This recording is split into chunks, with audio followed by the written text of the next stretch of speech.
povo congregado, humilde entoa o teu louvor aqui, no dia para o culto reservado, com esperança olhamos para ti. Teu santo livro, ó grande Deus, tomamos, com fé singela e reverente amor, e como atentos filhos procuramos ciência na palavra do Senhor. Jesus, aos teus benditos pés sentados, queremos teu conselho receber, e sendo por ti mesmo doutrinados, de mais em mais na santa fé crescer, do mundo e seus encargos retirados, queremos descansar em ti, Senhor, mirando os ricos bens entesourados na plenitude do teu vasto amor.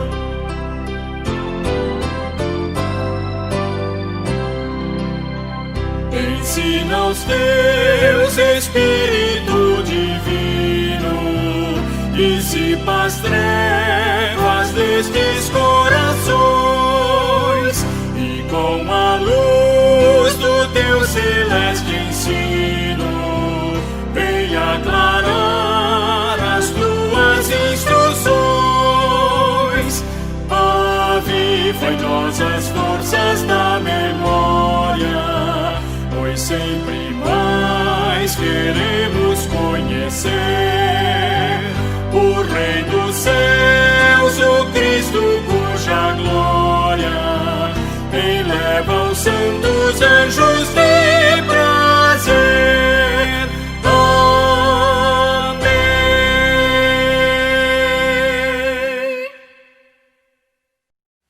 Meus amados irmãos em Cristo, graça e paz da parte de Deus e do Senhor Jesus. Louvamos a Deus nesse momento por estarmos outra vez reunidos neste lugar para a adoração sincera do Eterno. E eu quero convidar você nesse momento a dirigir-se diante do Senhor com o seu coração, com a sua mente, e tudo aquilo que nós vamos fazer aqui tenha tão somente um caminhar para a glória do Todo-Poderoso.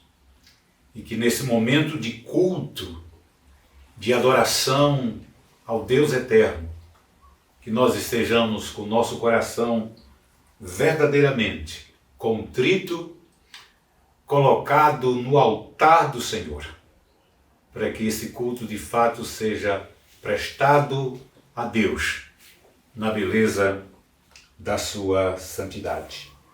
Muito bem, já oramos e agora eu quero convidar você para um momento inicial, um momento de confissão a Deus das nossas debilidades, dos nossos pecados, que às vezes cometemos.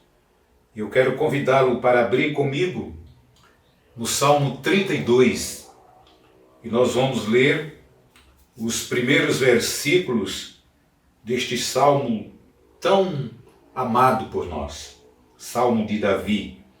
Ele diz assim: bem-aventurado aquele cuja iniquidade é perdoada, cujo pecado é coberto. Bem-aventurado o homem a quem o Senhor não atribui iniquidade e em cujo espírito não há dolo.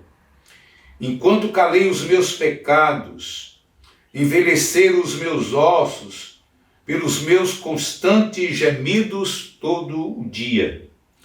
Porque a tua mão pesava dia e noite sobre mim, e o meu vigor se tornou em sequidão de estio. Confessei-te o meu pecado, e a minha iniquidade não mais ocultei. Disse: confessarei ao Senhor as minhas transgressões, e tu perdoaste a iniquidade do meu pecado. Muito bem. O rei Davi, quando escreve este cântico, e que na realidade representava um momento de adoração, que também chamado do inário do povo de Israel, e nesta composição sacra deste salmo, ele se contrita diante do Eterno, quando ele é impactado por esse Deus, reconhecendo ele mesmo as suas iniquidades, as suas falhas, e por que não dizer como bem ele diz aqui, o seu pecado. E o pecado, infelizmente, ele faz um estrago tremendo na vida daquelas pessoas que, sobretudo, conhecem a Deus.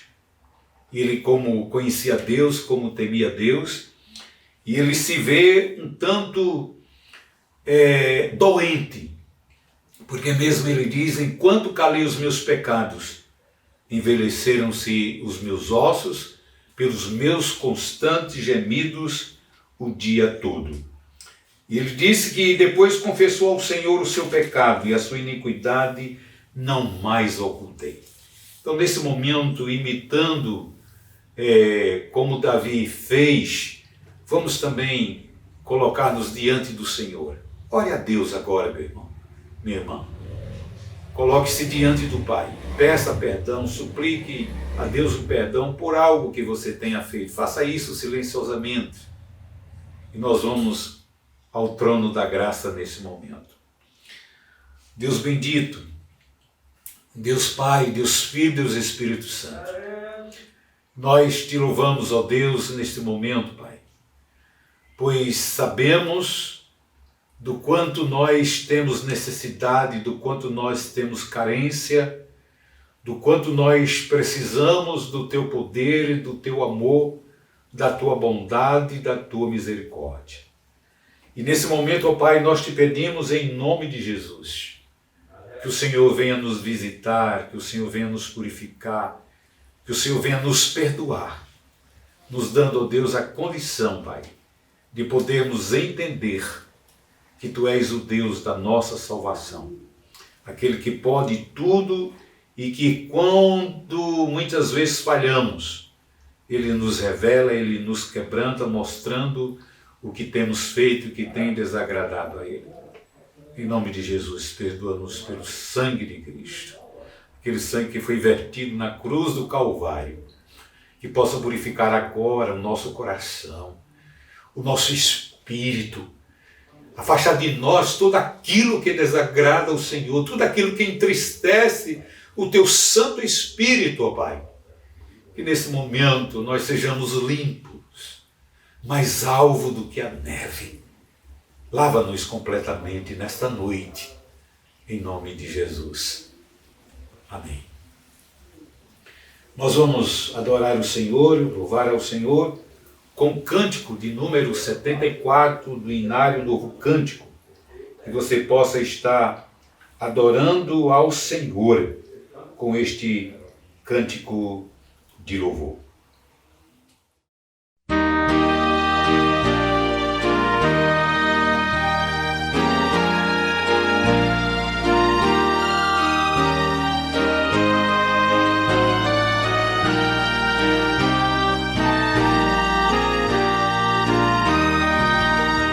Jesus, Senhor, me achego a Ti, Tua ira santa mereci, o Teu favor me estende aqui, aceita um pecador. Eu venho como estou, sim, venho como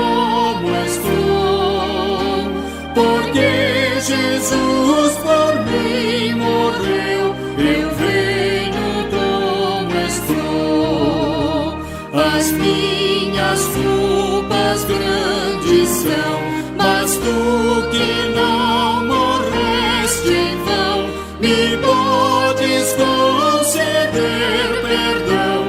Aceita um pecador, eu venho como estou, sim, venho como estou, porque Jesus por mim morreu, eu venho como estou.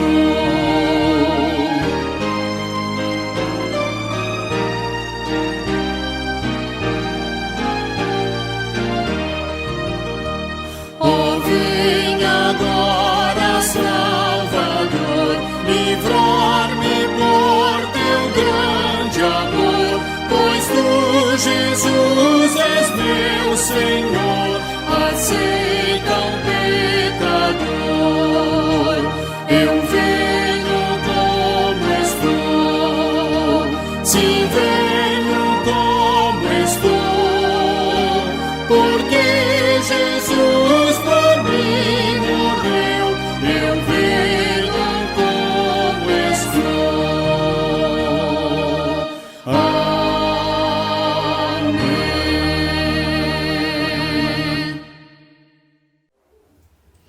Logo após esse cântico, nós vamos abrir mais uma vez a palavra de Deus, no Salmo 92, onde nós vamos ter uma leitura de louvor a Deus, que na realidade revela-nos um hino de gratidão a Deus. Também ele é introduzido como cântico do dia de sábado, como naquela época eles geralmente cultuavam a Deus, se dirigiam ao templo para cultuar. Salmo 92 diz assim: bom é render graças ao Senhor e cantar louvores ao teu nome, ó Altíssimo, anunciar de manhã a tua misericórdia e durante as noites a tua fidelidade, com instrumento de discórdias, com saltério e com solenidade da harpa. Pois me alegraste, Senhor, com os teus feitos, exultarei nas obras das tuas mãos. Quão grandes, Senhor, são as tuas obras, e os teus pensamentos que profundos. O inepto não compreende, e o estulto não percebe isto. Ainda que os ímpios brotam como a erva e floresçam todos os que praticam a iniquidade, nada obstante serão destruídos para sempre. Tu, porém, Senhor, és o Altíssimo eternamente. Eis que os teus inimigos, Senhor, eis que os teus inimigos perecerão, serão dispersos todos que praticam a iniquidade. Porém, tu exaltas o meu poder como do boi selvagem. Derrama sobre mim o óleo fresco. Os meus olhos veem com alegria os inimigos que me espreitam, e os meus ouvidos se satisfazem em ouvir dos malfeitores que contra mim se levantam. O justo florescerá como a palmeira, crescerá como o cedro no Líbano.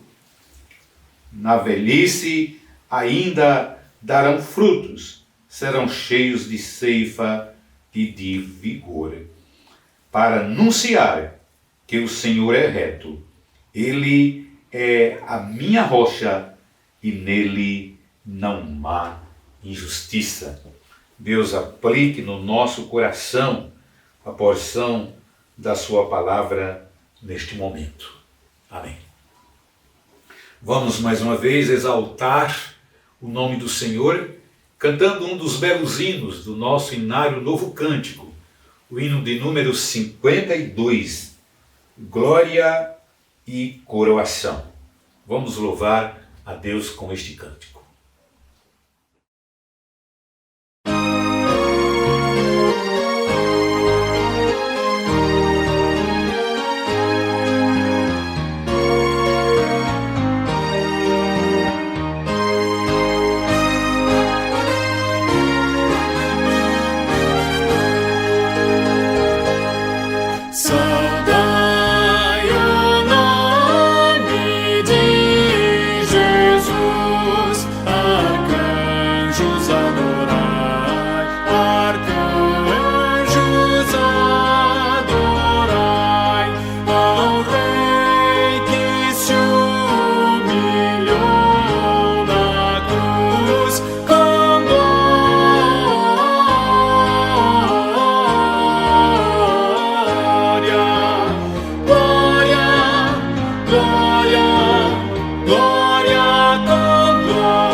Logo após esse cântico, nós vamos agora para a leitura bíblica, onde estaremos ministrando a palavra de Deus nessa tarde, ou nessa noite, podemos dizer assim.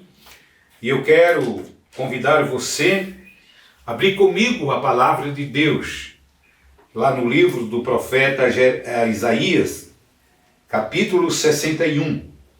E nós vamos ler apenas os versículos de 1 ao versículo 3. Livro do profeta Isaías, capítulo 61, versículo 1, introduzindo até o versículo 3, que diz assim: O Espírito do Senhor Deus está sobre mim, porque o Senhor me ungiu para pregar boas novas aos quebrantados.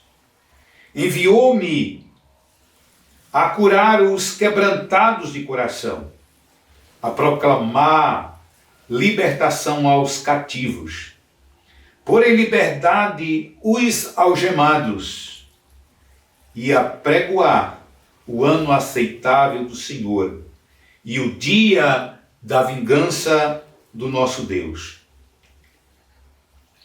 A consolar todos os que choram e a pôr sobre os que em Sião estão de luto uma coroa em vez de cinzas, óleo de alegria em vez de pranto, veste de louvor em vez de espírito angustiado, a fim de que se chamem carvalhos de justiça, plantados pelo Senhor para a sua glória. Amém. Deus possa estar aplicando no nosso coração esta palavra gloriosa. Vamos orar. Nosso Deus e Pai, neste momento nós te pedimos que o Senhor nos abençoe na transmissão desta palavra. Que ela não seja uma palavra minha, mas uma palavra do Senhor para os corações que neste momento estão nos escutando, estão nos ouvindo. Ó Deus, tem misericórdia de mim. Tem misericórdia deste farrapo, Senhor. Ó Deus, me faz um instrumento nas tuas mãos neste momento, para que esta palavra seja de fato uma palavra temperada com sal, para edificar corações, consolar assim aqueles que estão de fato necessitando de consolo, de alegria, de paz, de perdão. Ajuda-nos na entrega desta mensagem. Em nome de Jesus. Amém. Meu irmão, minha irmã, esse texto sagrado é um dos mais belos de toda a Escritura Sagrada.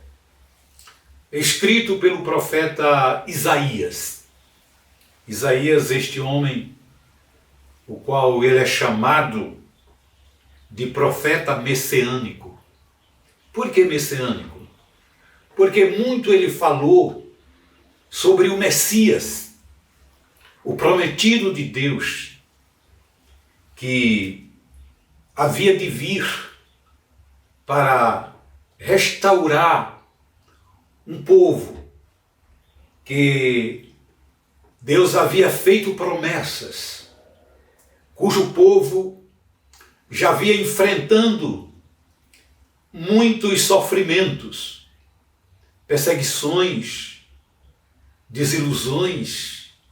Enfim, o povo de Israel é um povo sofrido, como bem nós conhecemos nas Sagradas Escrituras.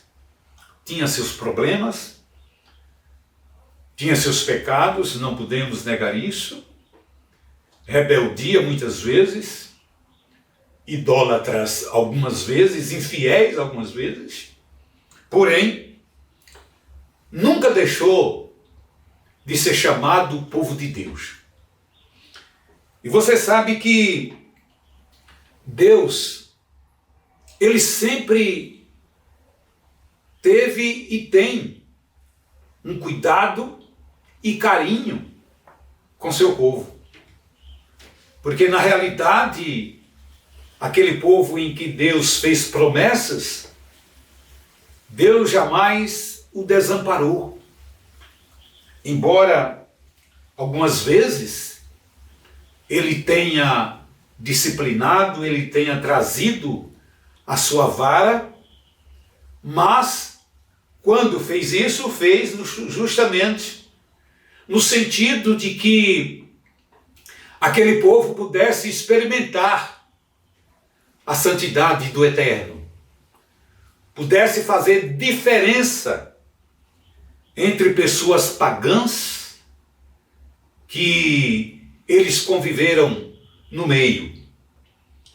E o profeta Isaías, ao escrever esse texto, 700 anos antes da vinda do Rei da Glória, e aqui ele traz uma mensagem muito terapêutica, muito significativa, com um cunho evangelístico tremendo, revelando-nos o poder que na realidade estava sobre Jesus.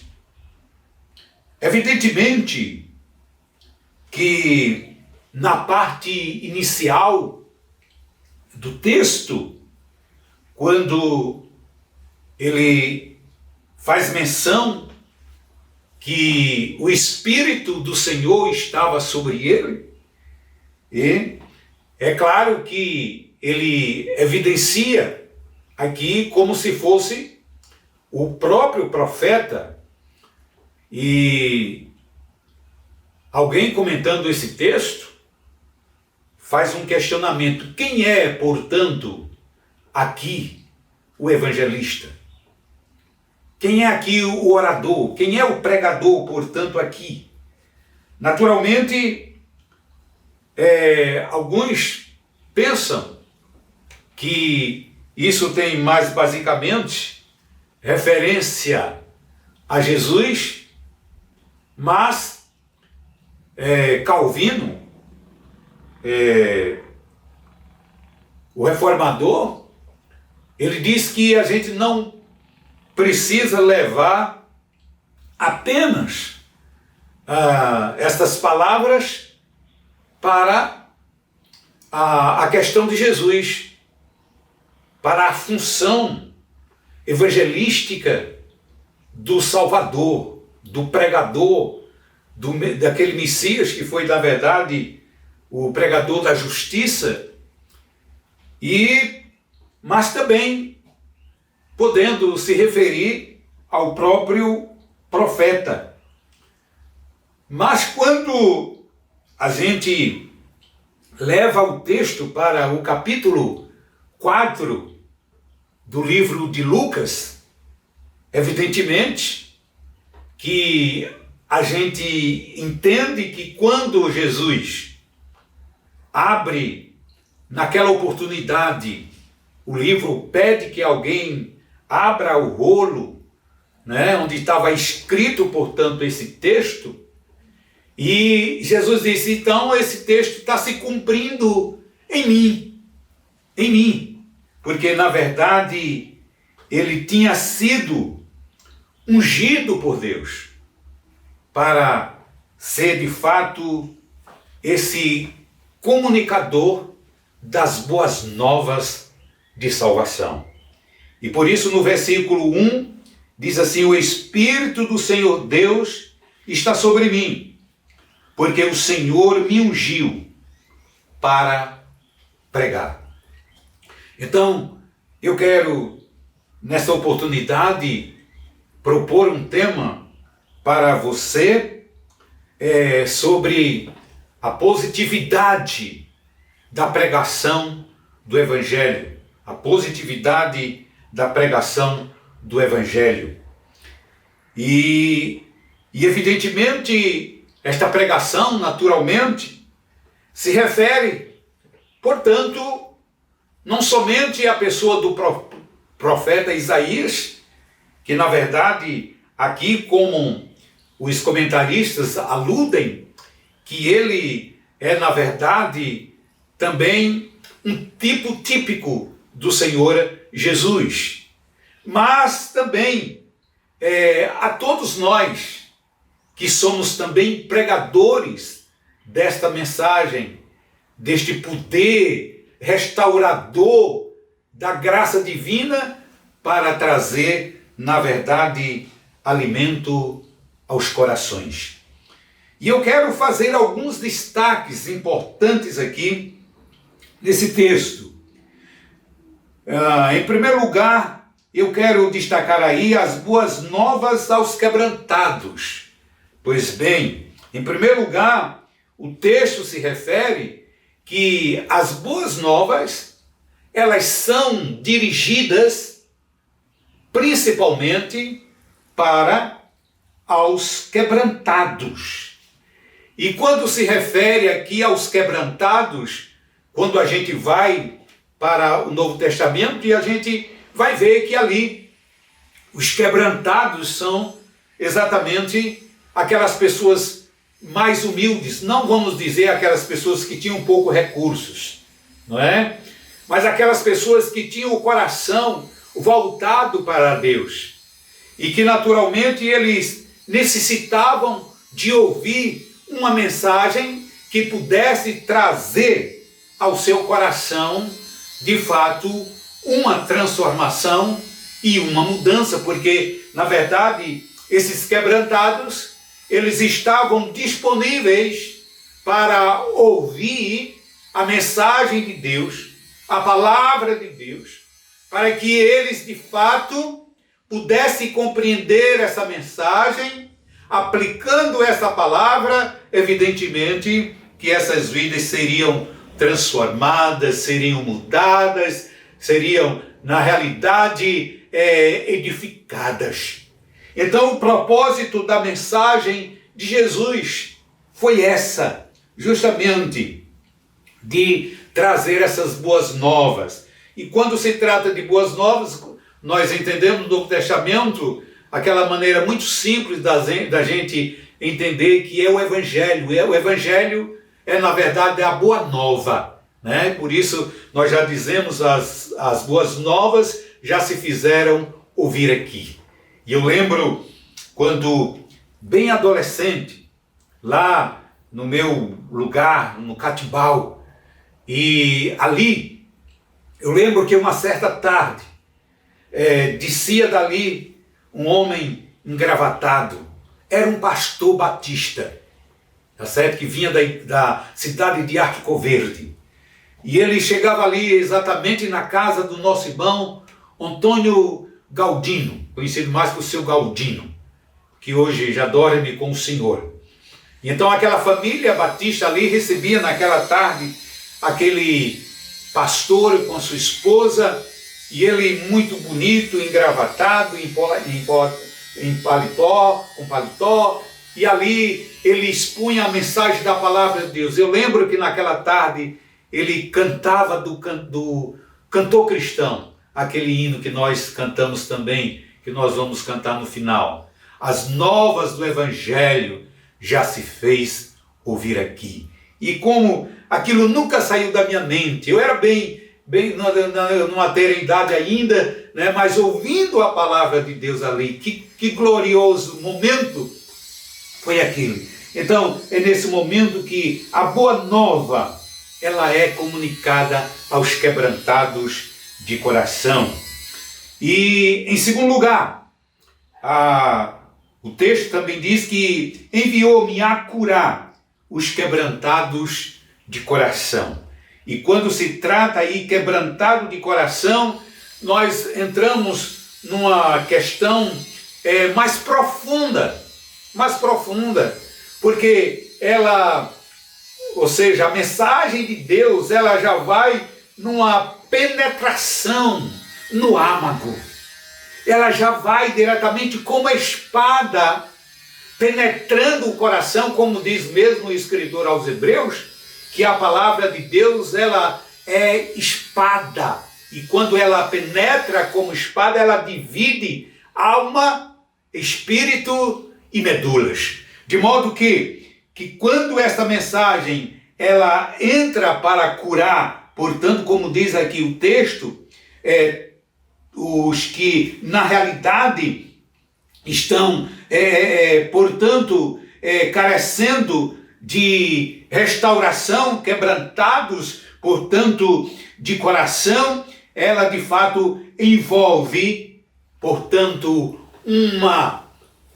podemos dizer, uma restauração no âmago, lá no profundo do coração, daquela pessoa que tem na realidade uma carência, uma necessidade da graça de Deus.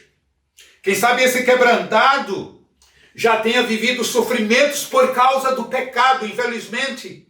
O pecado traz dor, traz sofrimento, traz angústia, traz falta de paz, traz ansiedade, traz todos os transtornos que geralmente pode afetar completamente o ser humano. E quando essa mensagem ela é dirigida para curar os quebrantados de coração, na realidade, ela vem transformando. E quem sabe, meu amigo, minha amiga, meu irmão e minha irmã, seja, quem sabe, a sua situação nessa noite. Terceiro lugar, diz aí, a proclamar libertação aos cativos. A proclamar libertação aos cativos. E quando se refere naturalmente proclamação de libertação aos cativos, na realidade são aquelas pessoas que estão sendo cativadas por alguma coisa. E eu quero usar um termo aqui bem lógico para que a gente entenda essa palavra. Cativos no sentido de que são pessoas que estão enganadas, ludibriadas, pensando que o mundo, os prazeres transitórios, pode de fato produzir verdadeira paz e verdadeira alegria. Entretanto, a gente sabe que isso não é possível. Não é possível. E quando, na verdade, ele fala justamente de proclamar libertação a esses cativos, traz de fato uma palavra da parte de Deus e que pode revelar para estes corações, dizer: eu sou a verdadeira alegria, eu sou a verdadeira paz. E Jesus, lá no Evangelho de João, ele diz: deixo-vos a paz, a minha paz vos dou. Não vou a dor como o mundo a dá. Por isso não se atemorize. E essa palavra vem ao encontro, portanto, dessas pessoas que naturalmente precisa de libertação. Libertação dessas pessoas cativas. Mas em quarto lugar, a pôr em liberdade os algemados. E quando se trata, portanto, de liberdade ou libertação para os algemados, porque a gente sabe que algemado já é uma coisa mais contundente. Mostra que aquelas pessoas elas estão sem poder se libertar. E você sabe o que é uma pessoa algemada. Quando, portanto, o policial algema alguém, chega lá o federal, né? Pega lá o corrupto, o político corrupto, sei lá o quê, o marginal lá, então ele algema, bota lá no camburão atrás e leva o indivíduo, né? Outros criminosos, enfim, geralmente aquelas pessoas que são pegas em situações desastrosas. Então essas pessoas, elas estão algemadas. E elas, infelizmente, não conseguem se libertar porque elas estão algemadas. E é preciso que chegue alguém para que possa tirar aquelas algemas. E quando leva isso para o sentido espiritual, nós vimos que quando Jesus vem, portanto, para trazer essa libertação para essas pessoas que na realidade elas estão algemadas, evidentemente que ele pode libertar plena e completamente daquela situação que a pessoa se encontra. E que, portanto, os rudimentos do mundo, os prazeres do mundo, ou outras pessoas que possam, na realidade, apresentar soluções, é impossível que isso seja aplicado para que essas pessoas possam encontrar a verdadeira libertação. Porque elas estão algemadas. Elas estão em cadeias. E somente Jesus, com o poder da sua graça, da sua glória, que pagou na cruz do Calvário um preço alto, é que pode de fato trazer a libertação para essas pessoas que geralmente elas estão algemadas pelo pecado. Mas em que lugar? Ele diz aí, apregoar o ano aceitável do Senhor. Apregoar o ano aceitável do Senhor. Oh, irmão, como isso é glorioso. Como isso é tremendo. Isso no século I. Eu não sei exatamente dizer qual o ano. Mas foram os primeiros ministérios, foi os primeiros anos do ministério do Senhor Jesus. E que isso na realidade estava se cumprindo. Então esse ano aceitável foi, portanto, a inauguração do reino milenar do Senhor Jesus, quando ele começa de fato a reinar com os homens. A inauguração desse tempo, como Paulo escreve na sua epístola aos Gálatas, que vindo a plenitude dos tempos, Deus enviou seu filho, nascido de mulher, nascido sob a lei. Então esse Jesus que inaugura essa época, inaugura uma época de libertação, não somente para o povo judeu, que vivia muito tempo sofrendo, inserido no pecado, vivendo momentos tenebrosos, e com sua situação espiritual calamitosa. E Jesus vem, portanto, libertando esse povo. E também unindo um outro povo, conforme Paulo fala lá no capítulo 3 de Efésios. Unindo um povo com o outro, judeus e gentios, e formando o novo Israel de Deus.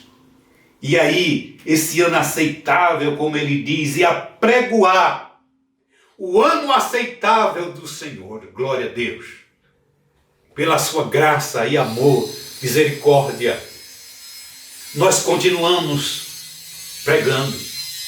Enquanto estamos neste mundo, continuamos difundindo essas boas novas, pregando essa mensagem do reino de Deus, levando as pessoas a entenderem que só em Jesus a solução. Só Jesus é o único caminho.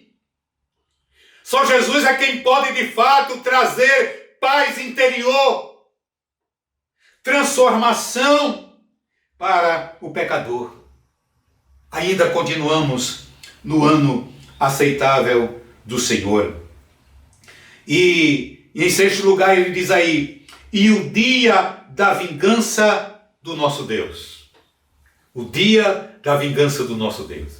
Evidentemente que até agora nós falamos todas essas características que envolvendo a positividade da pregação do Evangelho, mas agora nós entramos num campo que é preciso que a gente também reitere isso, que é o juízo de Deus Porque a palavra de Deus diz que Deus há de trazer juízo sobre todos os povos da terra. Há um dia em que Deus há de julgar vivos e mortos. Todos não deixarão de passar pelo crivo do eterno.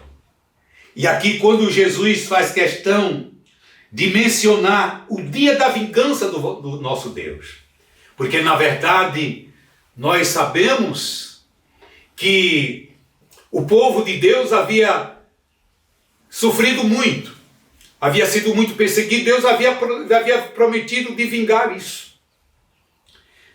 Imagine aquela quantidade enorme, quase 12 milhões de judeus destruídos pelo aquele governo parasita de Hitler.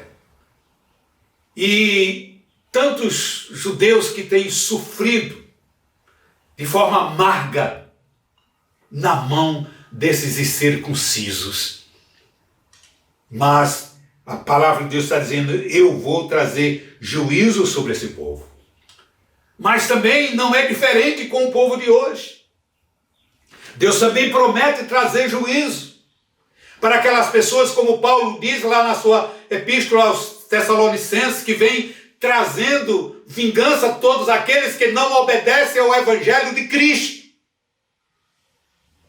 Ouve o Evangelho, para essas pessoas parece que não estão ouvindo nada.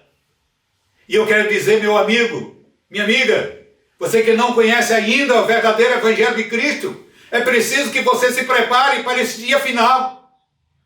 Saiba que você está pecando, cometendo toda a imundície, todo tipo de pecado que fere uns aos outros, que mata uns aos outros, que traz injustiça.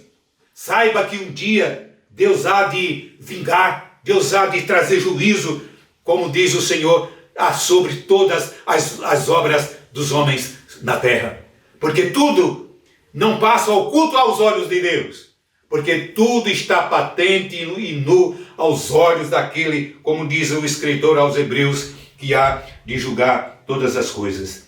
Então, a mensagem de Jesus foi uma mensagem de salvação para aqueles que, na verdade, estavam algemados, estavam quebrantados, mas também trazendo uma mensagem de alerta, uma mensagem de juízo para aquelas pessoas que desobedecem ao Evangelho de Cristo. E, em sétimo lugar, diz aí, a consolar todos os que choram. E a consolar todos os que choram. E a gente sabe que já havia muitos lamentos, como Raquel, que fala lá no livro do profeta Jeremias, né? E que está também na profecia lá em Mateus, chorando por seus filhos que já mais existem. Então, o choro que predominou o povo de Deus, tanto naquela época como ainda em nosso tempo, né? Nos países quando muitos servos de Deus são perseguidos, muitos são mortos, famílias que choram por seus parentes, marido que chora por sua esposa, esposa que chora por sua esposa, filhos que choram pelos pais, igrejas que choram por causa dos seus pastores, que foram perseguidos, que foram levados e que nunca mais retornaram. Então, diz a palavra de Deus, conforme diz lá também no livro do Apocalipse, e Deus enxugará dos olhos toda lágrima. Então não haverá pranto mais, não haverá luto, porque diz que todas essas coisas já passaram. Quem sabe nessa pandemia que nós estamos vivendo nesses nossos dias, pessoas que perderam seus entes queridos e que hoje não mais existem, pessoas que choram por causa deles, mas nós queremos apresentar nesta tarde aqui esta palavra. O consolo do Espírito Santo, que pode de fato trazer consolo para esse coração que de fato está choroso, está triste, está abatido, está em lágrimas. Por fim, a última parte que envolve essas características da positividade da pregação do Evangelho, diz aí: e a pôr sobre os que em Sião estão de luto uma coroa em vez de cinzas, óleo de alegria em vez de pranto, veste de louvor em vez de espírito angustiados, a fim de que se chamem carvalhos de justiça, plantados pelo Senhor, para a sua glória. Muito bem, então essa última característica aí envolve de fato aquele povo que está de luto, não é? Aquele povo que está de luto. E aqui faz referência a Sião. Quantos e quantos lutos Sião viveu.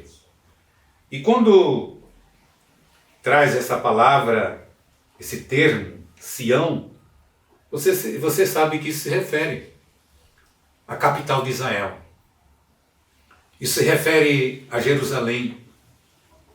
Mas basicamente, não vamos dizer o território de Israel, mas no sentido espiritual, refere-se àquele povo que vem de uma trajetória muito longa, a começar com o patriarca Abraão, pelo qual o Senhor chamou e lhe fez promessas. Isso passando para os dois patriarcas, seu filho e seu neto, Isaque e Jacó. Depois, os 12 príncipes de Jacó, os 12 príncipes de Israel, aqueles homens, e que ainda hoje a sua descendência permanece. Então essa palavra traz alusão de fato a eles. Pessoas que estão de luto. E aí refere-se também que agora era uma coroa.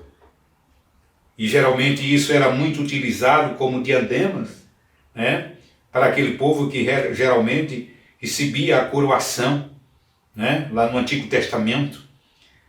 E naturalmente isso é bem verdade, que isso via em troca, portanto, das cinzas. E você sabe que as cinzas naturalmente simbolizavam arrependimento, humilhação. E toda aquela humilhação pelo qual passou o povo de Deus, o povo judeu. Mas agora a promessa nesta pregação deste evangelho de poder é uma coroa em vez de cinzas, óleo de alegria ao invés de pranto, não é? E a gente sabe que o óleo aqui era muito utilizado para ungir os sumos sacerdotes, profetas até, e naquela época existia essa praticidade da unção. E hoje a gente não vai ver muito isso no Novo Testamento, e a gente vai encontrar poucas referências no Novo Testamento de unção com óleo, porque nós vamos entender que o aspecto é mais simbolizativo, porque representa a unção do Espírito de Deus sobre justamente aquelas pessoas que pertencem a Ele, que são de fato dele. E ele diz aí, óleo de alegria em vez de pranto. E diz também, veste de louvor em vez de espírito angustiado. Ou seja, uma nova veste. Claro, não está se referindo botar agora um paletó, uma gravata bonita, não é? Uma calça linda, né? Um vestido charmoso. Não, aqui está se referindo no aspecto espiritual, né? Veste de louvor. Significa dizer que quando essa pessoa é vestida de louvor, ela é colocada exatamente para adoração do Deus eterno. E essas pessoas que receberam, portanto, esse tipo de libertação, e essas pessoas, elas estão agora inseridas no campo da adoração do Deus eterno. Porque, na verdade, quando uma pessoa se converte, quando uma pessoa ela se chega a Deus, quando Deus perdoa os seus pecados, quando Deus limpa, na realidade, essas pessoas, elas de fato recebem uma nova veste, um novo vestido. E agora começa a adorar o Deus eterno, o Criador dos céus e da terra.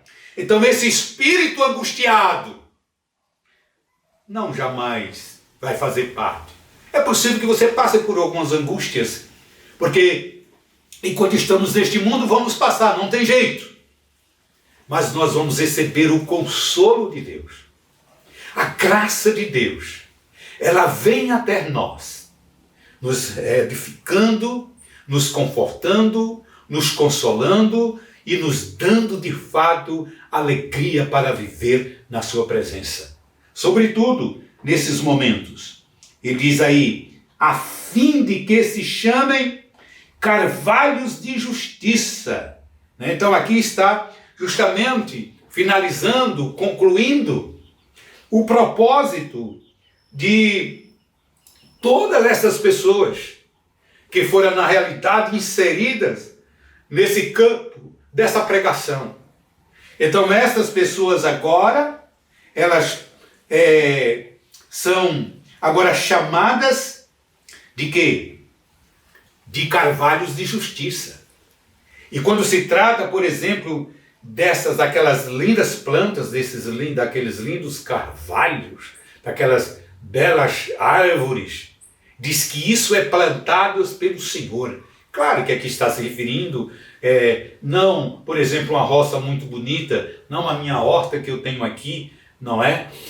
Não, por exemplo, uma fazenda, não um pomar, não um jardim, não um lugar aprazível com todo tipo de plantação, que na realidade é uma simbologia ao aspecto espiritual mesmo que tenha conotação com isso, mas na verdade se refere aí àquilo que Deus implementa, porque diz aqui que é plantado pelo Senhor nosso Deus. É plantado pelo Senhor nosso Deus, glória a Deus. Então significa dizer que quando essa semente, ela é plantada por Deus. Quando a gente vai para o capítulo 13 do Evangelho de Mateus, quando Jesus propôs a parábola do semeador, sobretudo aquela semente que caiu na boa terra. Então essa semente está produzindo. E essa semente ela só pode produzir quando ela é plantada por Deus. Então diz o Senhor Jesus, que então ela produz a 30, a 60 e a 100 por um. Então, meus queridos, nós somos, portanto, essas plantações na casa do Senhor, na casa do Eterno. E que essa palavra nessa noite nos sirva de edificação, que nos sirva de alegria para esses momentos que nós estamos vivendo, que nós possamos aplicar isso à nossa vida no cotidiano e que Deus nos dê do seu poder, de sua graça, para vivermos na dependência do Senhor, a sermos alimentados pelo Senhor.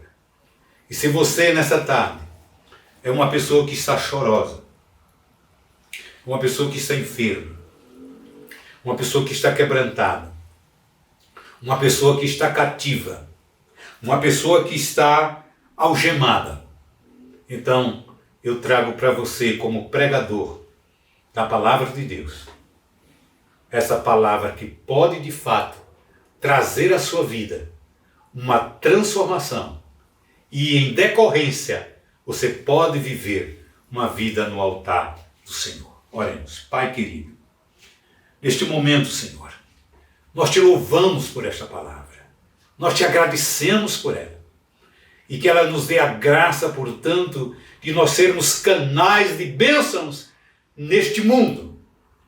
E que a tua igreja, meu Deus, seja frutífera, não importa as circunstâncias, mas que nós possamos produzir a 60, aliás, a 30, a 60 e a 100 por um.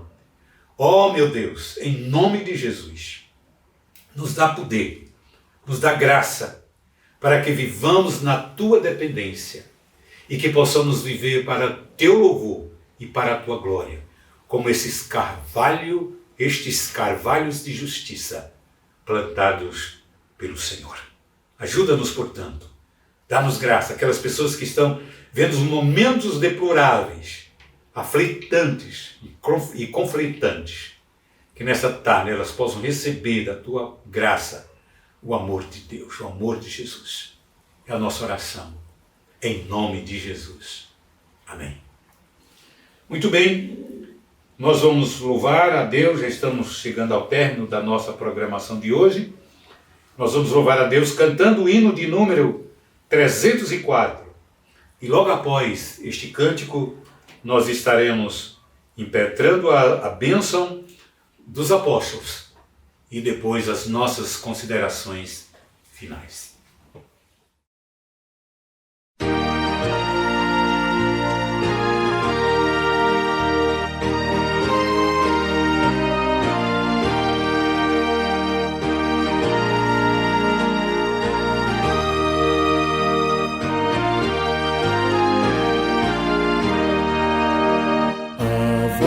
O Evangelho já se fez ouvir aqui, tudo entrando em som alegre, o que Deus já fez por ti, pois tanto ao mundo amou e ao perdido pecador, que do céu lhe deu seu Filho para ser seu Redentor.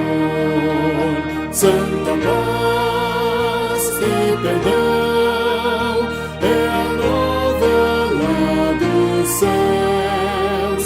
Santa paz e perdão, bendito nosso Deus.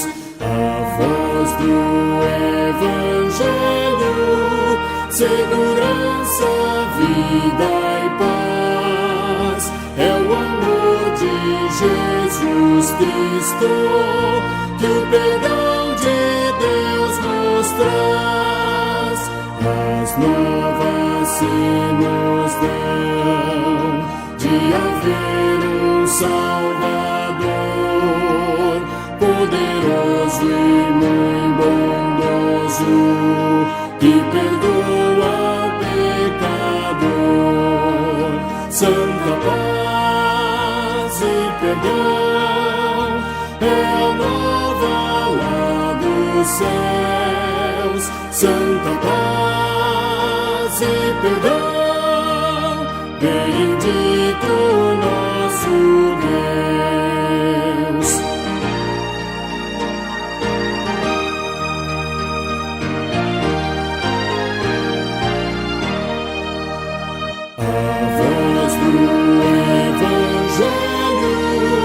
Venha todos avisar do perigo grande e grave para quem se descuidar. Salvai-vos desde já, não vos detenhais no mal, cobiçando seus prazeres, pois vos pode ser fatal. Santa paz e perdão é a nova lá do muita paz e perdão. Bendito nosso Deus.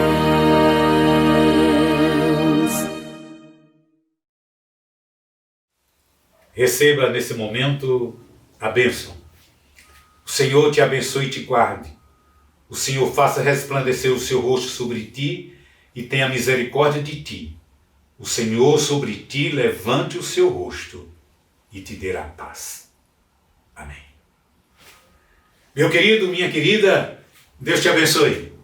Quero louvar a Deus pela vida da Ipita, todos os irmãos da nossa igreja aqui em Itaparica, ao conselho da nossa igreja, ao presbítero, nosso irmão Gil, ao presbítero Alex, ao presbítero Everaldo, aos nossos candidatos aos diaconato, Diego, irmão Antônio, ao diácono nosso irmão Tony, e enfim, todos os nossos irmãos, que Deus possa estar abençoando a todos, e de forma particular, o nosso irmão Diego Antunes, que faz, portanto, toda essa programação, fazendo a nossa edição para a produção no YouTube, né? E eu quero dar um recadinho para você. Se inscreva no nosso canal, não deixe de clicar lá, né? Se inscrevendo. E aí nós vamos aumentando o número de pessoas cada vez que a gente postar, portanto, um vídeo lá. Então você vai ter a condição de, quando você abrir o YouTube, esse vídeo aparecer para você. Deus abençoe. Amém.